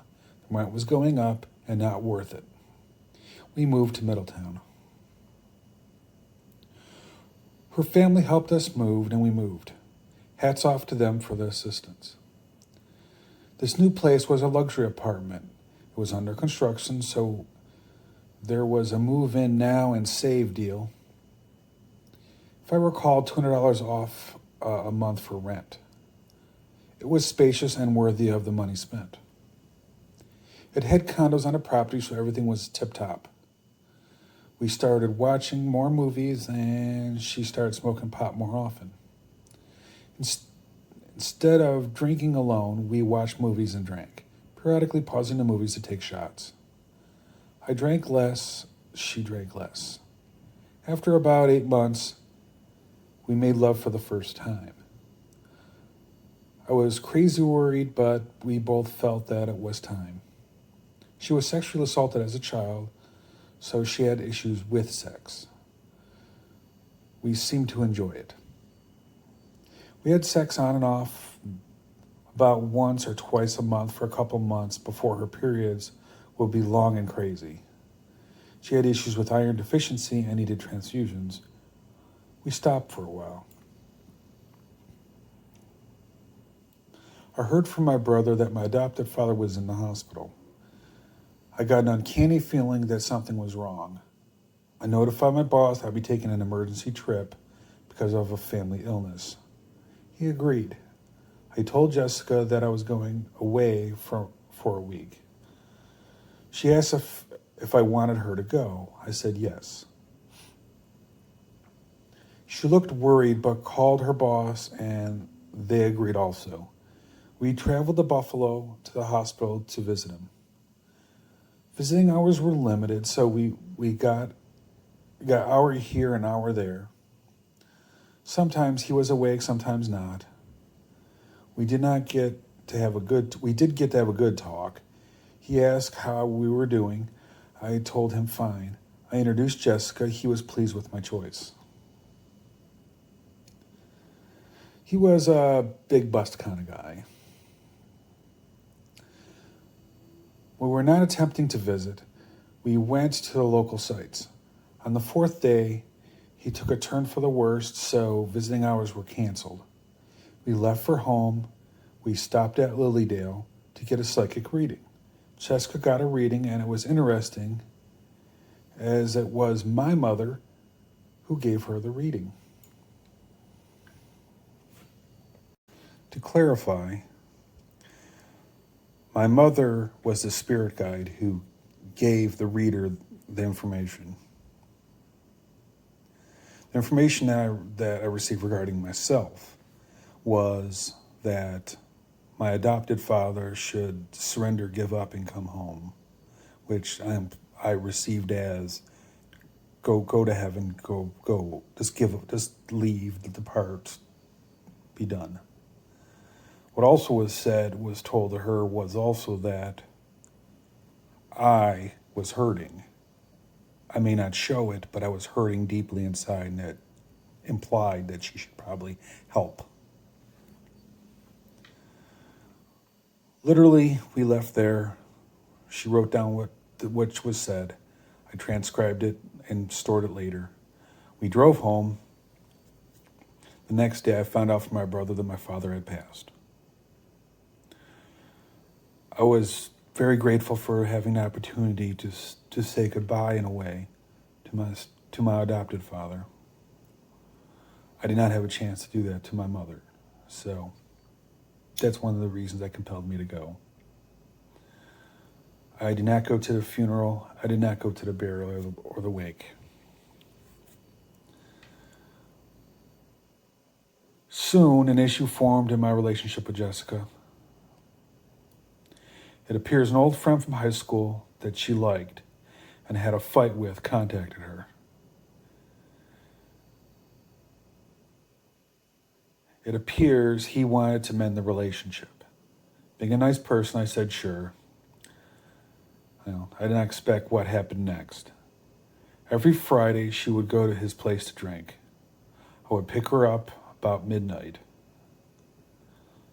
So, a good 4 hours of drinking. Slowly, she became more and more detached from our relationship. We really no longer drank because life was more stable. It appears all the intimacy left our relationship, almost like I was now a roommate or something. We tried to talk about it, but literally she told me that there's nothing for me to worry about. After several months of this, I picked her up, and she really did not want to come home talking about something is going to happen. I chalked it up to too much drinking. We arrived, and soon she ran to the bathroom and locked the door. She was crying and screaming about hating her life and wanting to commit suicide. It was about 2 a.m. She mentioned that she slit her wrists. I called 911 emergency and popped the door open. She literally tried. They talked to her for a little while. Soon they had her on a stretcher. The police told me that they were going where they're going to take her. My heart sank as I watched her roll out of the apartment and into the ambulance. I immediately drove to her parents' place. I knocked on their door. I did not know what to say. I could barely get the words out. I said Jessica had attempted suicide and was taken to the hospital. I saw the look of sadness on everyone. Her mom, her dad, everyone. They grabbed her jacket and keys and they were off. I followed them to the hospital. My feelings were all over the place. I was angry, scared, worried, horrified, and even times guilty. I second-guessed myself. Maybe I should have not taken her home. I pretended that it did not affect me, but it did. I dropped off some clothes for her. This event affected me at work. I found that I could not concentrate. She literally she was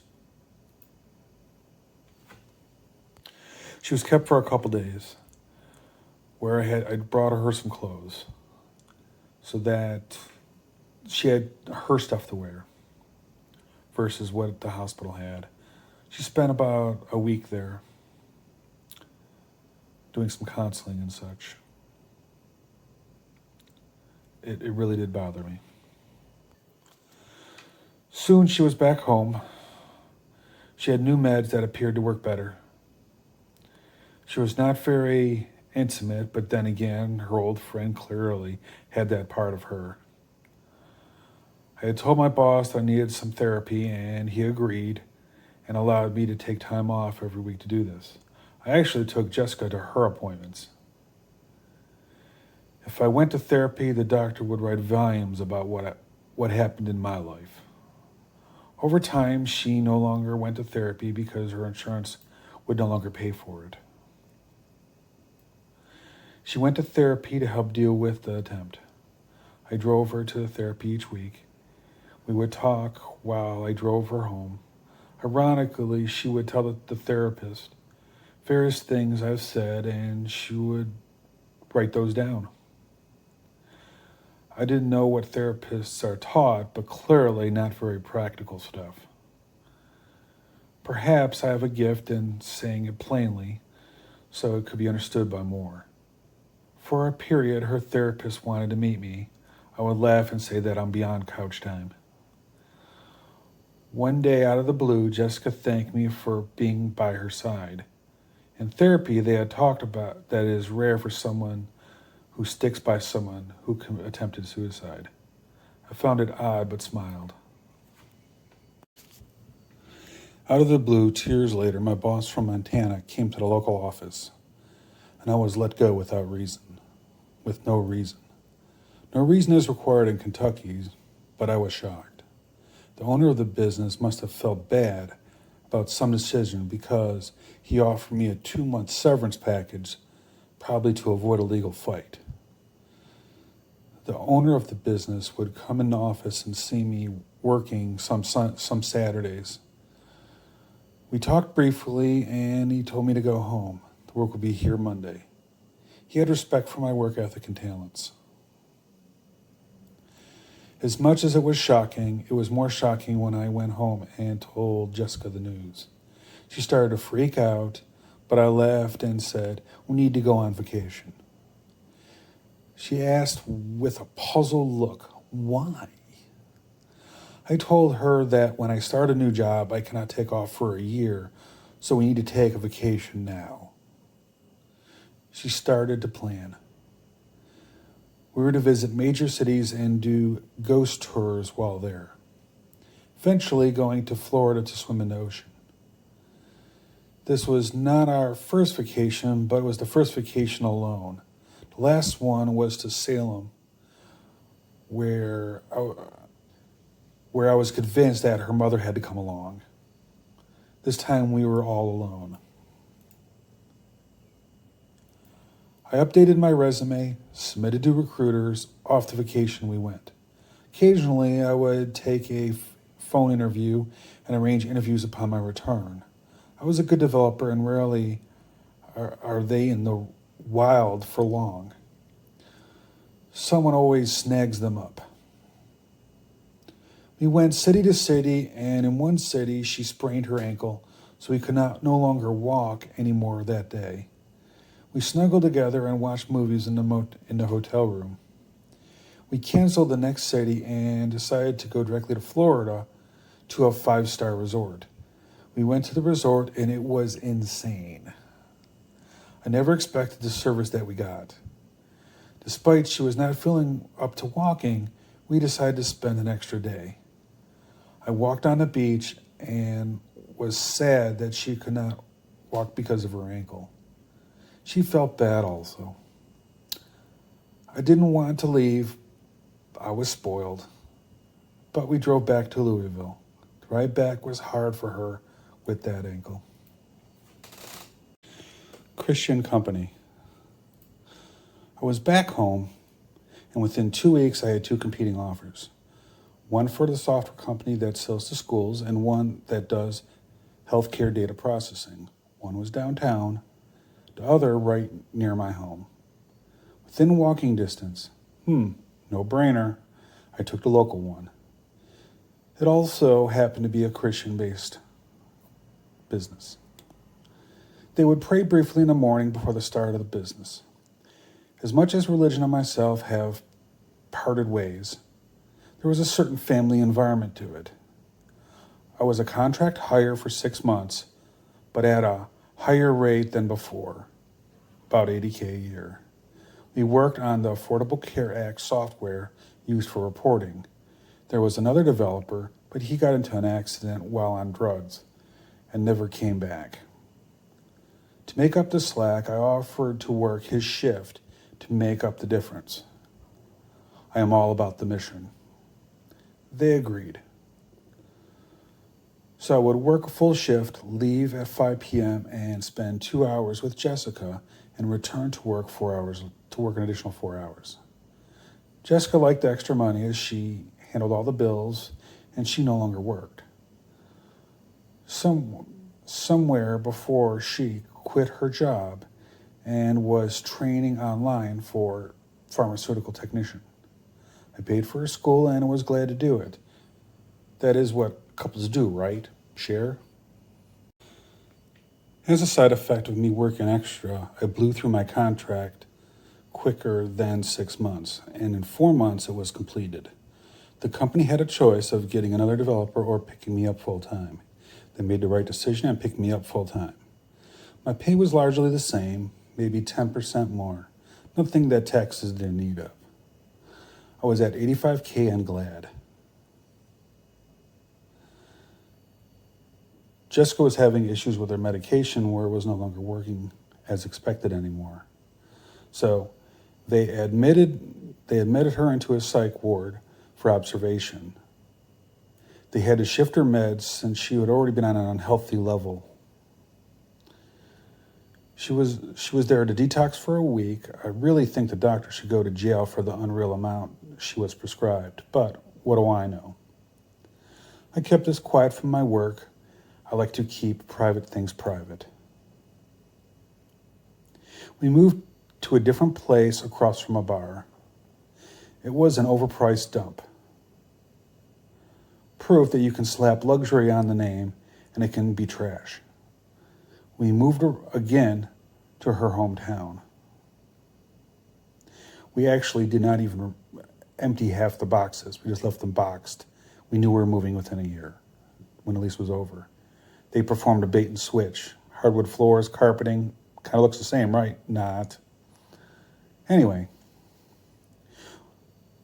we moved again to her hometown, which she vowed never to move to. We did. Slowly, our relationship deteriorated. It is as if we were roommates and not actually in a relationship. She no longer talked. I would drink with her just to have her talk. It seemed she could tell her high school friend everything, but the one she supposedly loved, nothing. Looking back, I really should have left the relationship when I first noticed intimacy departing. It was going nowhere. One day something was bothering her, and she didn't want to talk about it. So I asked if she wanted to have a couple drinks to help loosen those lips, so she would tell me. After a lot of drinking, it finally came out. She was not happy, and she had not been happy for months. I understood. I am not really responsible for her happiness. You're responsible for your own happiness. She was really shocked how I took this. She officially dropped from my mental process from a girlfriend to a friend. She clearly forgot something that I told her and meant.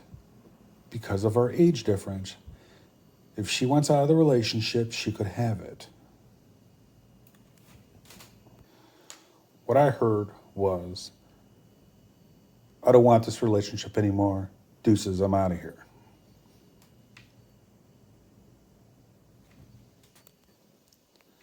It was hurtful and also upsetting. I decided that I was going to go get a dog. Probably a husky, since I've always wanted one.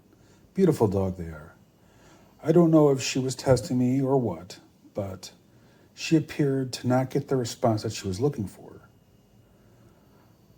I had asked if she wanted to get married several times, and she had always said that she did not believe in that.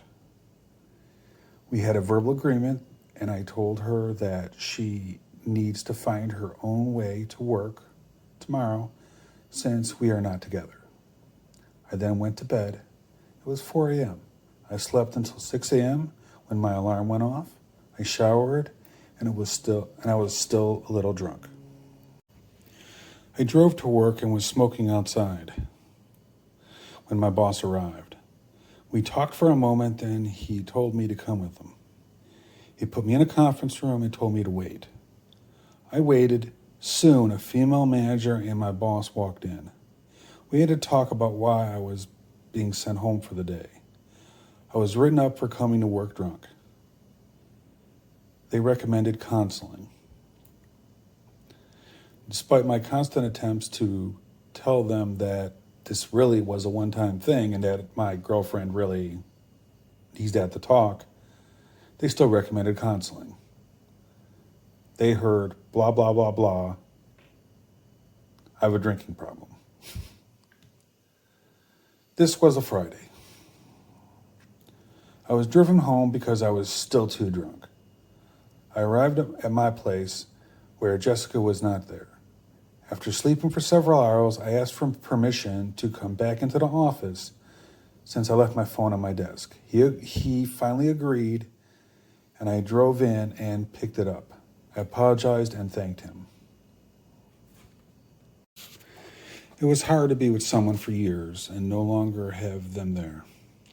A myriad of emotions ran through me for the next month.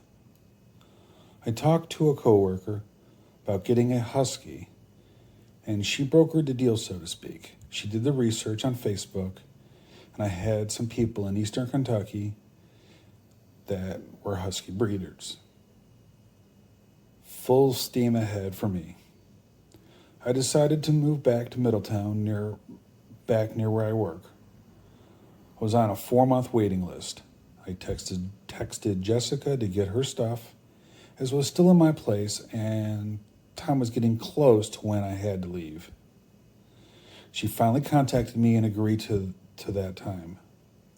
I asked her what firearms she wanted, since some are hers and some are mine. She gave me a list. When the date came close, I laid them out and their ammunition of the proper calibers,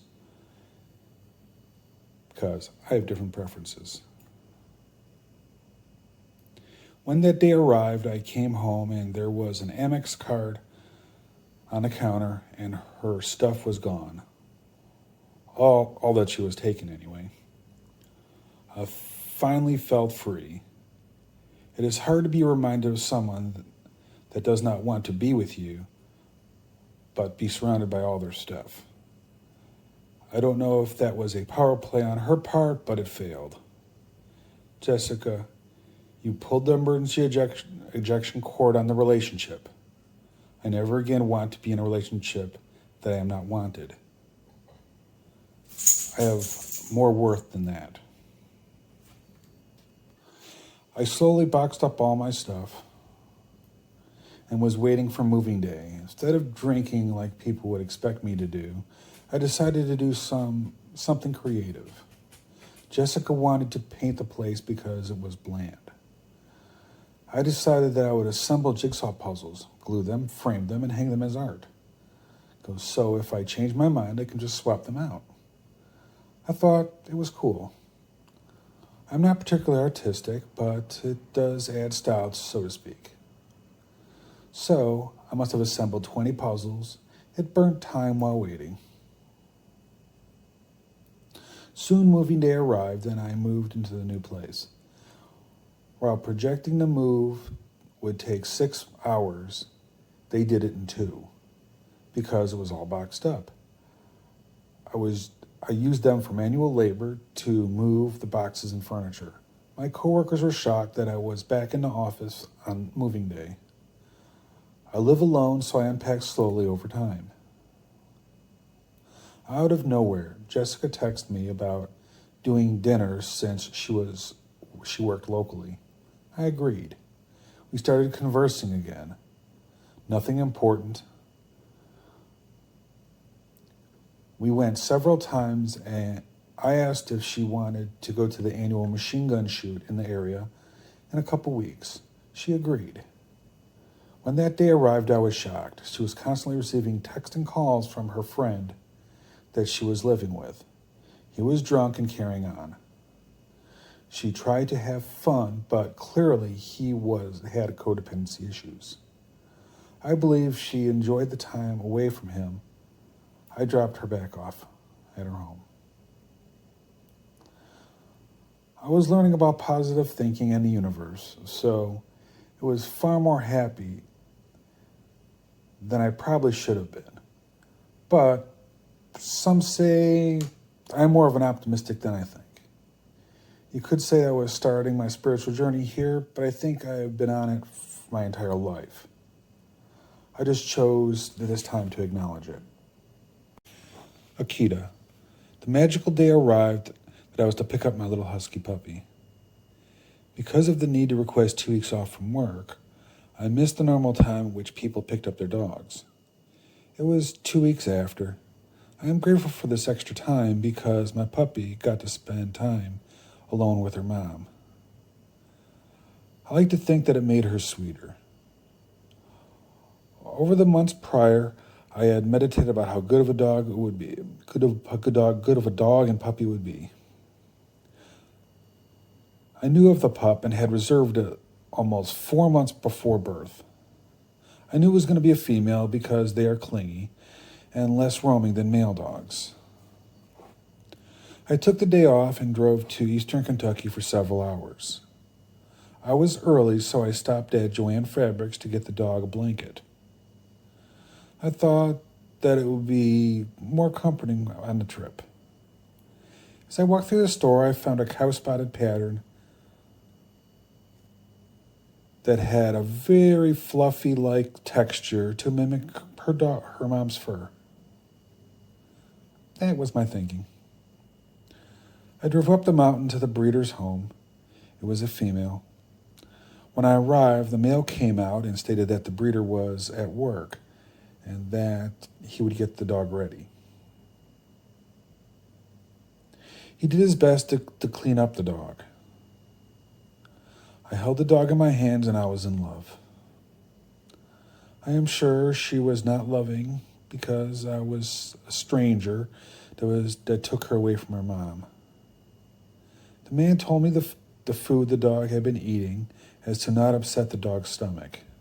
I put her in the carrier. I neglected to lock it with a seatbelt. Who knew? As I drove down the mountain in what appears to be a narrow dirt driveway, my sensors for the vehicle were going off. I could see the whole carrier bouncing in the back seat, up and down in my rearview mirror. The pup was crying as she was freaking out. I was freaking out. I said to the dog, the universe, and God, please let me down the road and I will make this all right. I made it to the bottom and pulled into a church parking lot nearby. I was shaking, and so was the dog. She kept crying. I opened the carrier and laid her on her wannabe mommy blanket and put her on it. It seemed to help. I noticed that she was a little ripe. She stank. It appears the man did not clean her very well. That's okay, baby, when we get home. We began to drive home, and I would watch her in the rearview mirror, worried. I did not want to traumatize the little guy. We stopped halfway home at a gas station and let her walk in the grass. I moved her to the front seat. It started to rain, so the windshield wipers were freaking her out, but she was a little more curious than before. As I approached Middletown, I texted Jessica if she could watch the dog while I went to Walmart to get some cleaning supplies to clean her up. She was real ripe. She agreed and watched the dog while I went and quickly shopped. I returned and we went home. When we arrived, I took her out of the car and wanted to quickly show her the patch of grass in front of our place. It rained. And she sniffed and sniffed and sniffed until she was soaked. Wet rat soaked. Both coats were wet rat. I picked her up and walked her into my place. I opened the door and dried her in a towel. She slowly walked around the place exploring. She seemed to have peace with her new surroundings. We lay on the sofa watching movies. Well, I would watch movies and she would lay on me. I was trying to think of a name and decided to let fate decide. I went to work and told our client success staff for a name. My recommendation was Akita. Despite being the name of another breed, it was a beautiful Alaskan name. The other top contender was Snickers, because she was white and some tan coloring. I was not going to go name her after a candy bar, so Akita it was. I routinely brought her in the office so that the ladies could love on the dog. She grew up quickly, and before you know it, I have so many stories about our relationship that I literally could write another book just on that. Out of nowhere, Jessica asked if I could teach her how to drive, since she did not have a driver's license and wanted to get one.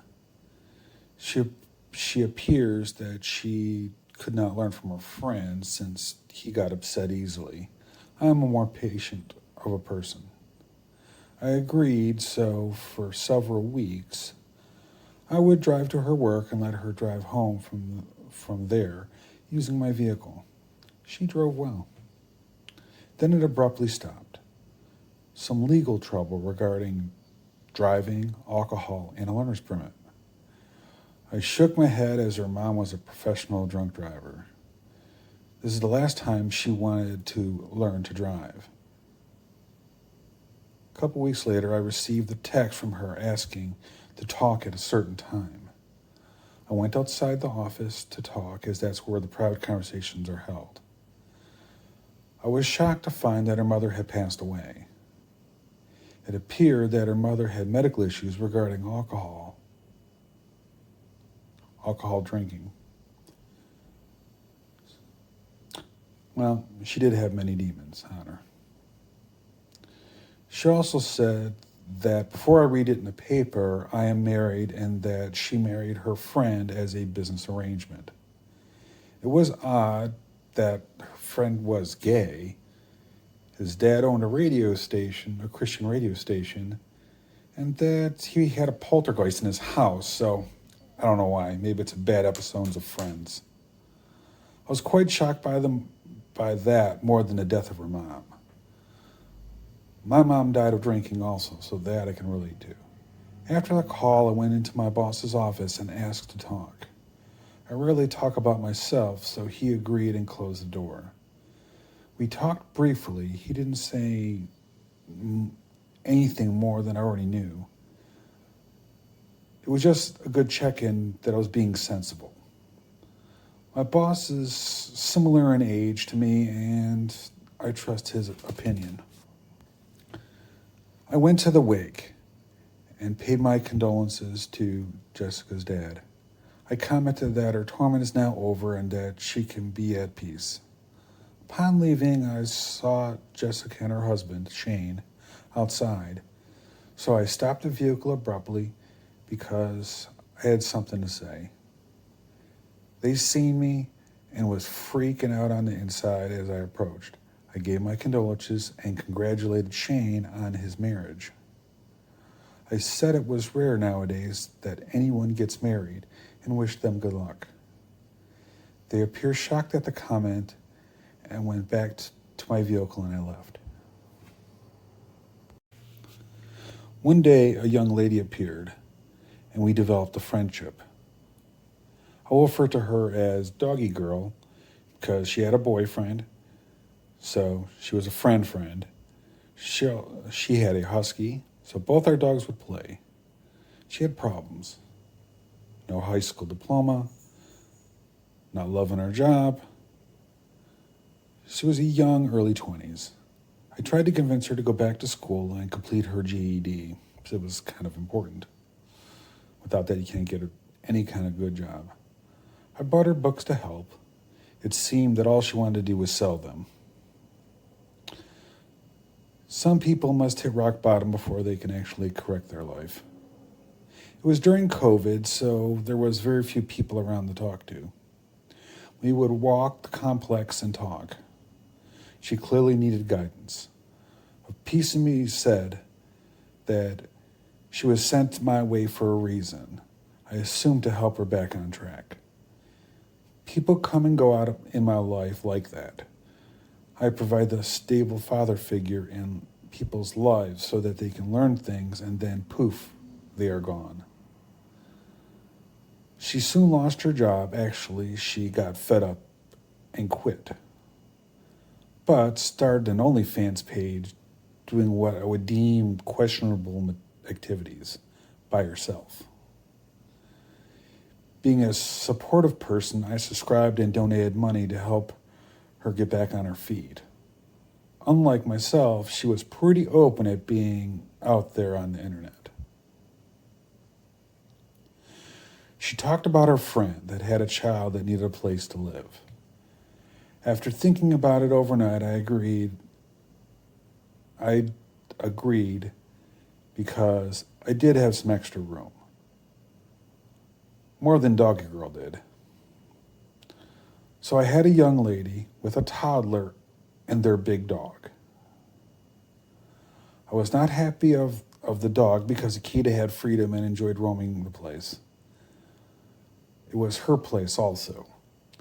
So I closed off my room and kept her in there for over a month, sometimes in her crate. I tried to help the toddler girl to get a job, only to find that she was also doing OnlyFans questionable work. The saying goes, sex sells, which may be true, but not enough to pay the rent or food. Frequently, the two girls would meet and talk while watching movies at my place. Sometimes they would borrow my vehicle to run errands. I found out that Dougie Girl was getting evicted, so I had to make a decision. I proposed the following offer. She could stay at my place if she looked for legitimate legal work. She agreed, but never came through, so I told her that she needed to find somewhere else to live. Oddly enough, Teller Girl was really no different, except that she had a toddler. Dougie Girl left, and weeks later was baiting me for some money. The sexual suggestive talk of "I will do anything" it was filthy. My only reply was that I'd give you a non-refundable bus ticket to Arkansas, her hometown. Crickets. One day, the toddler was now permanently living with the dad, and I was here with the mom and the dog. Within a couple days, it was just the dog, and Mommy was gone. After a couple weeks of caring for the dog, I contacted her via text to make arrangements for delivery of the dog. So arrangements were made, and the dog was deposited. Once again, my dog could lay on the ground in peace, free in the house. I still had her stuff in my place, so after a few weeks, I contacted her about her stuff. I went and got some boxes and boxed it all up. She came, and I filled up her car and mine and dropped it off. I have not had any sexual relations with either of the girls, nor desire to. I was attempting to provide a stable father-like figure in their life where it was missing. Mission failed, lesson learned. It is not my job to help those that will not help themselves. Looking back, it was a good lesson. It was about being codependent. I do not like anyone being codependent. I inspire and teach people to be independent. I was finally free again. Almost fired. My work life progressed with the seasonal crazy surrounded by famine.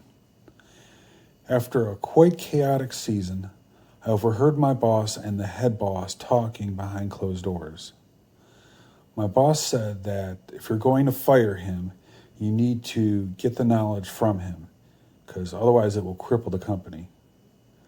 I am largely a one-man shop for the product that I wrote in support. No one has more detailed knowledge. I was shocked. I was not surprised when I was told that I will be getting help. My boss always stood up for me, and that I'm always grateful. Since the management logic is that all computer people are the same, they brought on a junior developer, which was a female. She was smart and easy to train. We worked well together. She was eager to learn. We frequently went to lunch together, amongst other people also.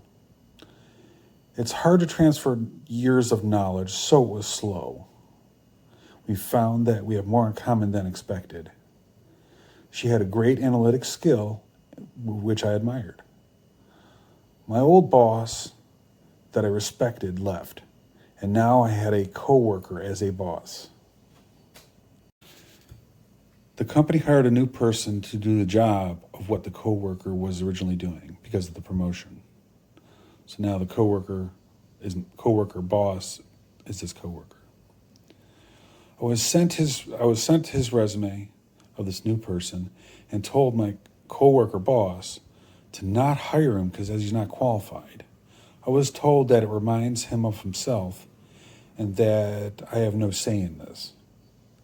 It was shortly the same coworker boss retired, leaving the company with no leadership or anyone with knowledge of the products. We literally had no IT leadership.